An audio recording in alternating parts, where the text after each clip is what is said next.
Namo Tassa Bhagavato Arahato SammaSambuddhassa. Namo Tassa Bhagavato Arahato SammaSambuddhassa. Namo Tassa Bhagavato Arahato SammaSambuddhassa. Buddham Saranam Gacchami.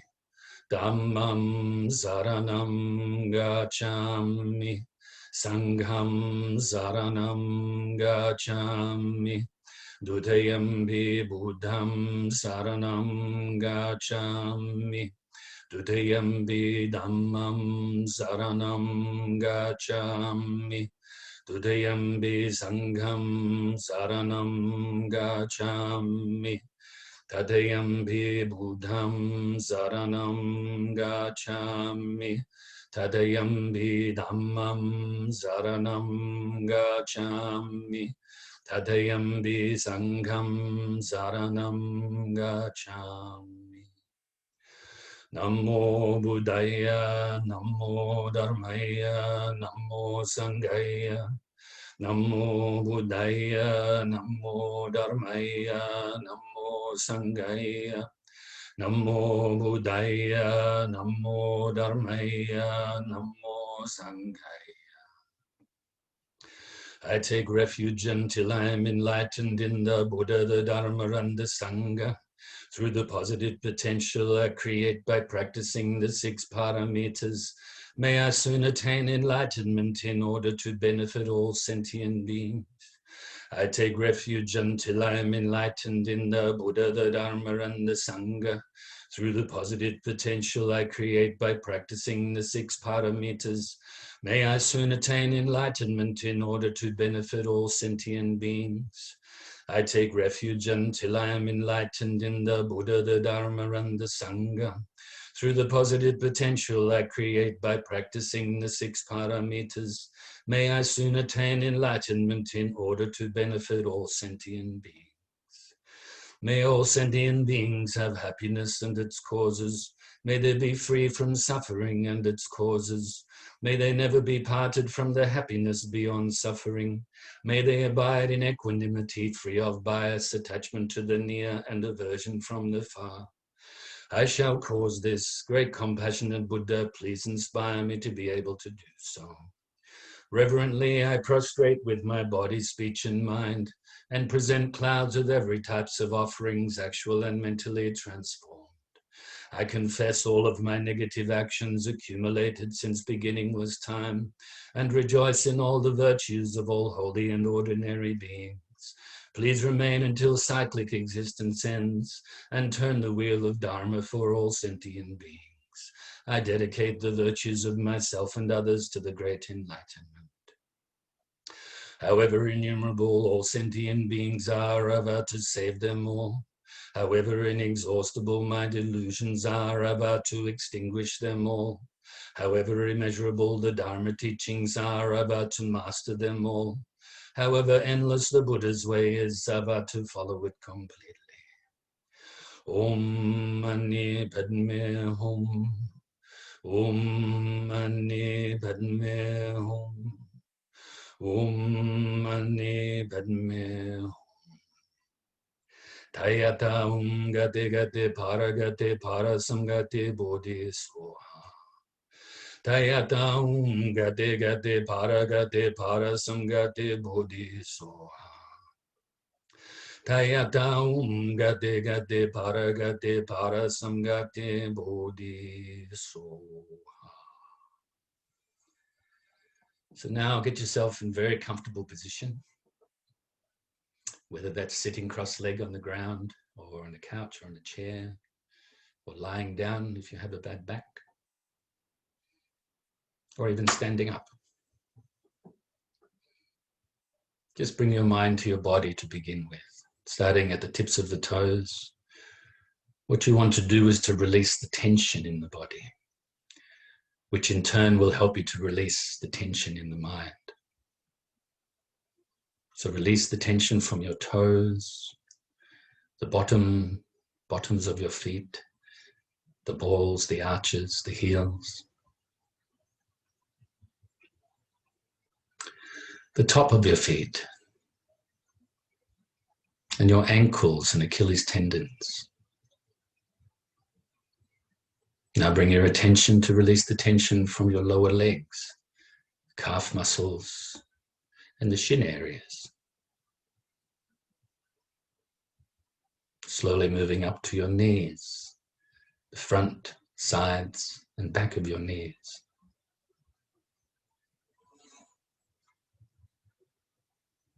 Now focus on the upper leg and release the tension from the quad muscles at the front and the hamstrings at the back.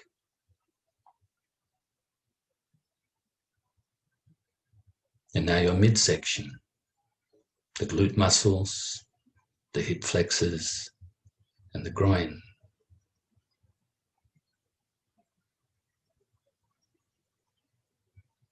Release now from the lower stomach, on and above your hips and your lower back.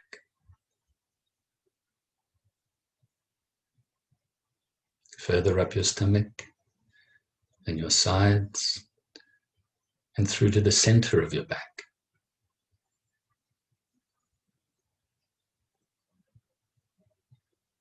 Now release tension from your chest area, underneath your arms, and your upper back. On the outside, on both sides, you have the lateral muscles. Release from them. In between the shoulder blades and the spine, you have the rhomboid muscles. Release from them.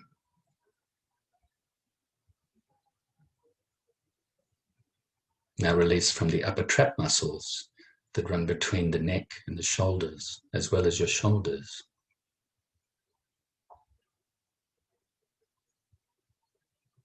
From your upper arms, the biceps and triceps. From your elbows and forearms. Your wrists, hands, fingers and thumbs. Now bring your focus up to your neck and release any tension from the front, sides and back of your neck, as well as up the back of your head and the sides of your head, around your ears and temples.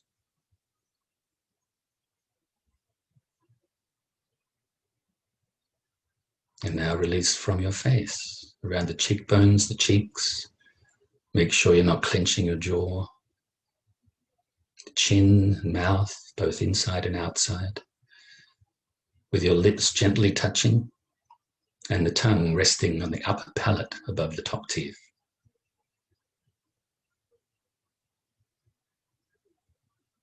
Release from your nose and sinuses and eye sockets and eyes. And make sure you're not frowning on your forehead. And finally, release the tension from the crown of your head.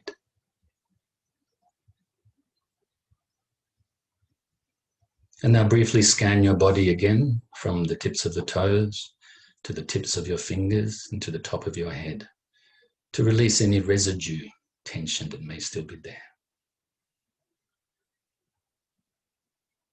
And when you are ready, gently bring your focus or your mind to your breath. Initially the tip of your nose, and follow the feeling of the breath as you breathe in and out. Whatever you were doing before and whatever you will do after, just let it go for the time being. All you have to do is breathe and focus on your breath. As you breathe in, the air is quite cool on the back of your throat. Passes the chest area and enters the lungs. And they expand as they fill with air. As you breathe out, they compress. And the air is quite warm as it passes your throat on the way out your nose. So now just focusing on the breath. Every time you have a distraction, if a thought arises, or feelings or emotions, don't cling to them. Don't grasp at them. But also don't try to forcefully push them away or even deny them. Just let them come and go naturally by refocusing on your breath. So you're mindful of your breath. When distractions arise, you become aware without judging, without any pressure. And then conscientiously, you replace your mind back on the breath. And likewise, if the mind becomes dull and sleepy, you refocus on the breath, just a little bit more brightly than before. This way, the breath and refocusing on the breath becomes the antidote for both the agitated mind and the dull mind.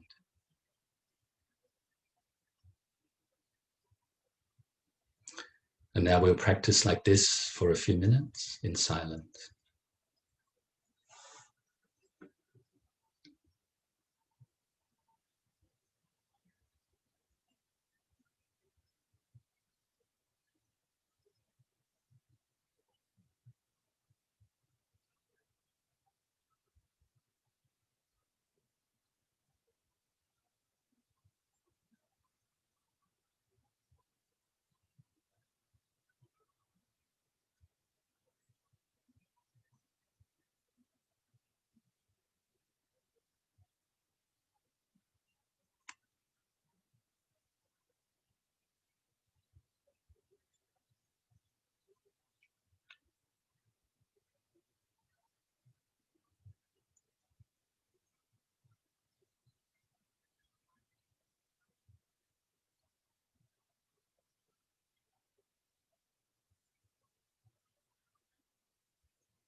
Okay.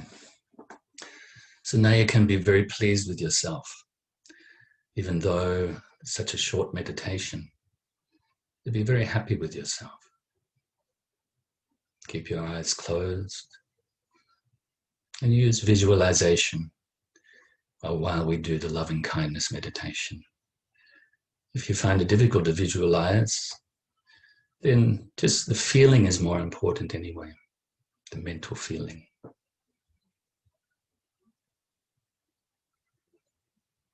So fill your whole being with universal loving kindness. Like I said, this could just be the feeling, which is of most importance, or you could utilize white light or like a white nectar, filling your whole being with this universal loving kindness, friendship, respect, appreciation, and even forgiveness, acceptance.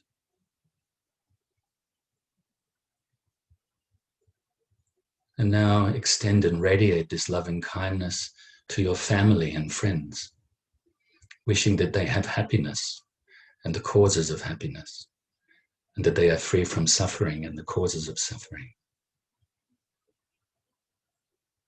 that they have peace.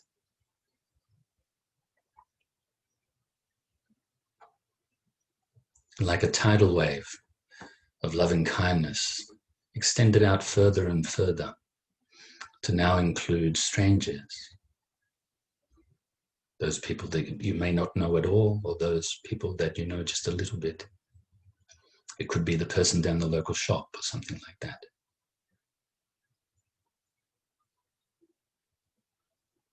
Continue to increase the extension of this loving kindness to now include those you find difficult, or may even regard as enemies. Wishing that all these people have happiness and the causes of happiness, and are free from suffering and the causes of suffering. May they be at peace.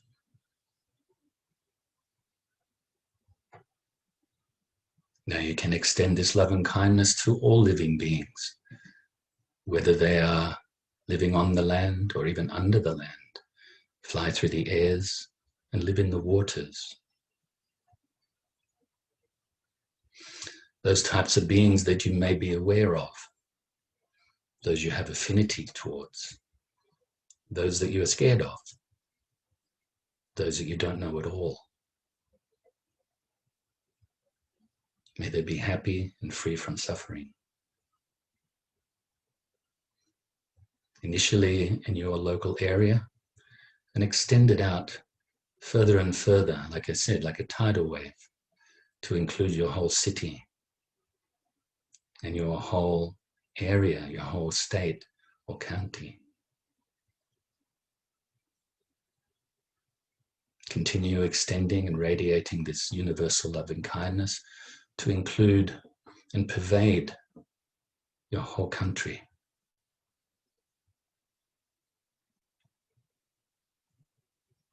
And the whole world. Those places that you're familiar with, those places that maybe you're familiar with from seeing them on TV or in books, and also those places that you are not familiar with. May all of the living beings have happiness and be free from suffering. And may peace pervade the whole world.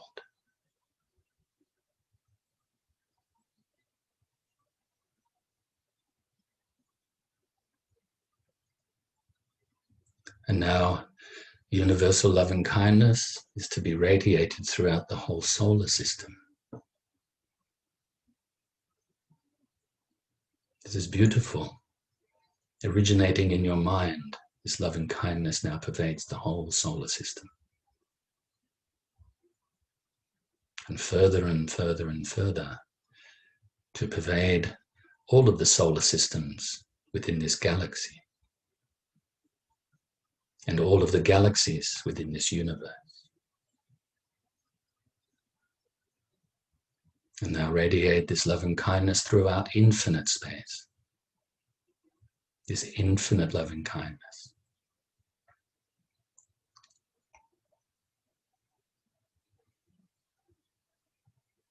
Now bring your attention back to yourself, and we'll do the dedication prayer before we have the Dharma Talk. Due to this merit, may I soon attain the enlightened state of the Buddha, so that I may be able to liberate all sentient beings from their sufferings. May the precious bodhicitta, not yet born, arise and grow. May that born have no decline, but increase forevermore. And may the precious view of shunyata, not yet born, arise and grow. May that born have no decline, but increase forevermore. Okay, so while keeping your meditative equipoise, to use big words. In other words, keeping a calm, clear mind. We're going to talk about the right effort, or what I like to call the right enthusiastic perseverance, because effort needs enthusiasm as well as perseverance. As we persevere, our enthusiasm increases. And when we are enthusiastic, it's very easy for us to make the effort. So you see that both this side, which, the perseverance, on occasions we didn't feel like doing it. So we need to persevere, which then will give rise to the enthusiasm and vice versa. So in the previous weeks, we've spoken about the Eightfold Path. So the Eightfold Path can also be known as the three higher trainings, the higher training in morality, in meditation, and in wisdom. Morality includes what we've spoken about in the last 3 weeks, which is the right speech, right action, and right livelihood. And just to recap very, very briefly, the right speech means to avoid lying, slandering, using abusive language, and meaningless gossip. Instead, speaking the truth, speaking to unite, speaking skillfully, and speaking with meaning. The right actions includes abstaining from killing or destroying life of any living being, abstaining from taking what is not freely given, and also abstaining from harmful sensual activity. Instead, we should respect life, save life, be generous in giving ourselves, try our best not to have attachment to things, wanting this too much, not wanting that too much. And also, if we're engaging in intimate relations with others, then we should do so with care, with love and friendship and respect. Right livelihood means to not trade or not have, our work needs to be harmless, to abstain from anything harmful, from destroying lives, to taking what is not freely given, very closely related to right action. If we do have a livelihood that is bringing some harm, then at very least what we should do is try to bring some benefit, try to decrease that harm. And if at all possible, do something else that is more beneficial. So today we move on to the aspect or the higher training in meditation. Quite often people have asked me in the past, well, this right effort, it means we have to make an effort to do everything. You have to make an effort to cook a meal or go for a walk. Or for us to do this Dharma class, we have to make an effort. Of course, yes. But really the specific effort the Buddha is talking about, or the enthusiastic perseverance the Buddha is talking about here, relates to the mind. And it relates to maintaining a wholesome attitude called kusala, kusala citta. Kusala means wholesome or moral, citta meaning consciousness or mind. And avoid and eradicate akusala citta, or unwholesome states of mind and thoughts. Sounds very easy, but because of our habitual tendencies throughout many, many lifetimes that we reinforced over and over, it's not that easy to do. So there are 4 great efforts, not in any particular order, but you should maintain. If you realize that wholesome thoughts have arisen in your mind, you protect them, you increase them, nurture them, eventually perfect them. So keep that wholesome thought or that wholesome attitude. If wholesome thoughts have not arisen in your mind, have them arise. Give rise to wholesome thoughts. If you recognize that unwholesome thoughts have arisen in your mind, you need to eradicate them. Get rid of them. They're not only unhelpful, but they're also harmful. If unwholesome thoughts have not arisen in your mind, you protect your mind from having them arise. It sounds so simple. Think about what we were doing in the last hour. Did we have wholesome thoughts? Did we protect them when we did have them? If we didn't have them, did we give rise to them? Did we have unwholesome thoughts, and did we get rid of them? Or if we didn't have unwholesome thoughts, did we protect our mind from having them arise? And like everything, the more we do this, the more it becomes natural to do so. Remember, the prime aim in practicing the Dharma is to purify the mind, to recognize good qualities and increase them, to also recognize our faults and decrease them, eventually to eradicate them. Remember last week I used the example of a window. If we have a window and it's got some dirt on it, we had some rain. We live on the beach down here, and during the week, actually last week, the windows were cleaned and looked really nice. This week the windows are quite dirty, lots of dirt and dust and sand and so forth, and I'll need to clean them again. But actually the window is neither clean nor dirty. The dirt is not part of the window. Just as so-called wholesome and so-called unwholesome are not part of the enlightened mind. So we do need to clean the window even though it's already clean, but not clean like is the opposite of dirty. What I'm speaking about here is called duality. And our aim is to go beyond duality, to have non-dual sort of view of things. So even though these classes are covering the basics, in each class I will give you something to think about, take away. And like I like to say, especially when I speak in public, that whatever I say today, if you agree with it, that's really good. Take it, use it. If you disagree with it, that's okay, let it go. Contemplate it still. Contemplate why you disagree. If you find it unhelpful, then just let it go. Just forget it. It's not a problem. So I'll leave the window there for the minute. We'll go back to the window again next week, and I'll elaborate a little bit more on what it possibly is to have the enlightened mind. We know what it isn't. It isn't unwholesomeness. It isn't duality. It isn't anger. It isn't hatred, and so forth and so on. So I'd like to give an example. The example is actually about a fortress, like a kingdom, a small kingdom. Let's say you're the leader of a small kingdom or fortress. By the way, the fortress represents your mind. The leader really is the mindfulness awareness.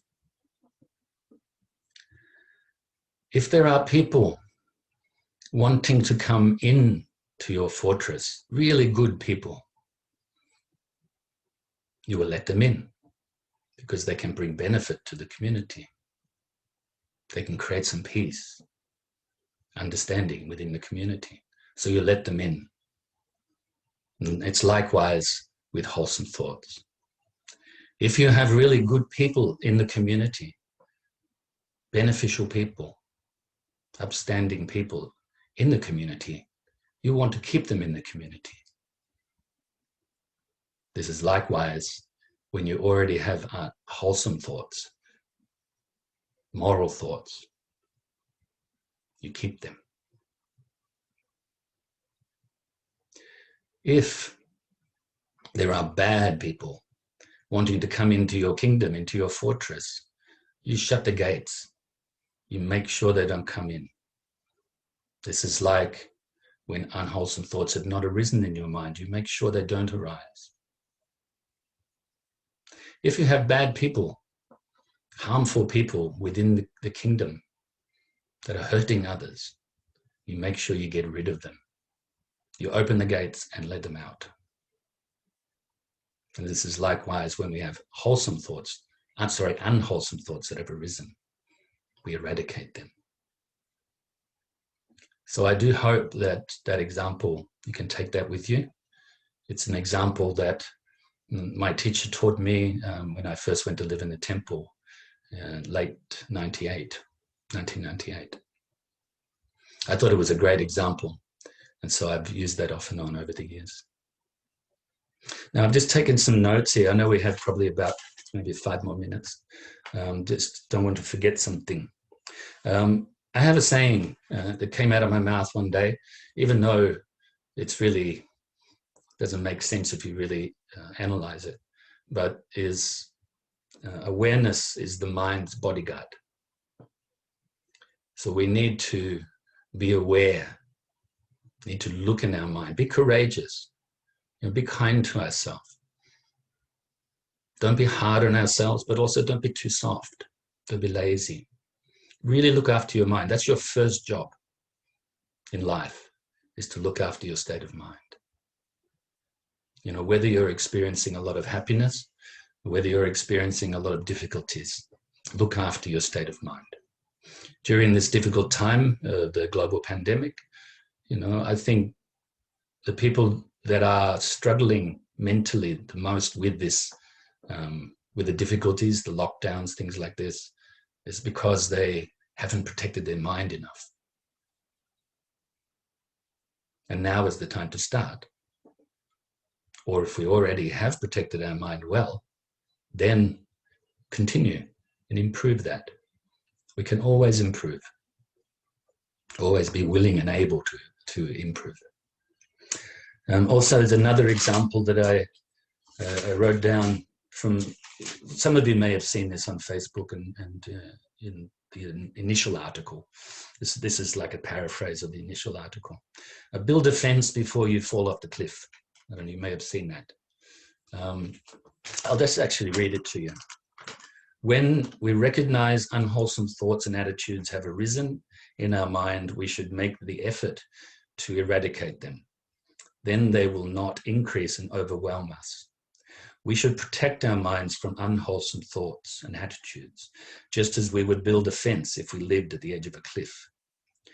Of course, in this example, the Dharma is the fence. And specifically, or in particular, the aspect of the Dharma is related to mental development and mental attitude.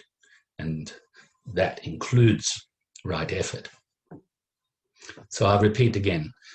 The effort to maintain wholesome thoughts that have already arisen, the effort to have wholesome thoughts arise if they have not yet arisen, the effort to eradicate unwholesome thoughts that have arisen, and the effort to protect your mind from having any new unwholesome thoughts from arising. I think that's, once again, sounds simple. Because it sounds simple, it's easy to remember, but then put it into practice. And the more you do that, the more natural it becomes. The more you do that, as I've mentioned in previous weeks, it's almost like invisibly become a good influence for those around us. And I'll give the example of a pebble in a pond. When you throw a pebble into a pond, the ripples go everywhere in that little pond. Even they are continuing to radiate outwards, even when you can't see them. There's still some effect there. My teacher said to me many, many years ago that be careful, because every thought will bring a result, has consequence. Every action, every word, the same. He said, if you sneeze here in Los Angeles right now, it will affect the weather in Paris, France. So every little thing, every little thought we have really does have consequences, not only for ourselves, but for those around us and all of nature. It's really important to know this, to know that we are infinitely connected. All of us here, we can say brothers and sisters. relatives, mothers and fathers. We're all related. You could say all in this together, which is a good thing. Imagine if it was the other way around, we couldn't communicate. If we weren't all interrelated, we wouldn't be able to talk. We wouldn't even know that we were different living beings or the same living beings or anything. The fact we're all interconnected.